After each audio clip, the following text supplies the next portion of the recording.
తండ్రి అయిన దేవుని నుండి ప్రభువైన యేసుక్రీస్తు నుండి మీకు కృపయు సమాధానమును కలుగునుగాక. నేటి వాక్య ధ్యానము సామెతల గ్రంథం 4వ అధ్యాయం 1వ వచనం. కుమారులారా, తండ్రి ఉపదేశము వినుడి, మీరు వివేకము నొందునట్లు ఆలకించుడి. ఈ మాటలో ఉన్నటువంటి సత్యాన్ని మనం గమనిస్తే, నేటి దినాలలో తల్లిదండ్రుల యొక్క మాట వినక ఎన్ని పరిస్థితులు, ఎన్ని సమస్యలు తెచ్చుకుంటున్నారో జ్ఞాపకం చేసుకోవచ్చు.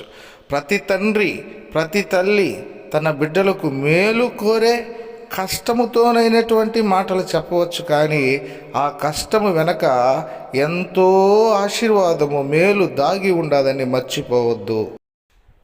దేవుడు కూడా తండ్రి అని పిలిపించుకున్నట్టుకు చాలా ఇష్టపడ్డాడు. కాబట్టి తండ్రి అనేటువంటి పాత్ర ఈ లోకంలో చాలా విలువైంది. దేవుడు మనలను బిడ్డలుగా స్వీకరించి తండ్రిగా నిలబడి ఉంటున్నాడు. ఆయన వాక్యం విని ఆయన బోధను ఆలకించినప్పుడు ఆశీర్వాదములు వెనువెంట ఉంటాయని పరిశుద్ధాత్మ దేవుడు తెలియజేస్తున్నాడు. దేవుడు మిమ్మల్ని దీవించునుగాక.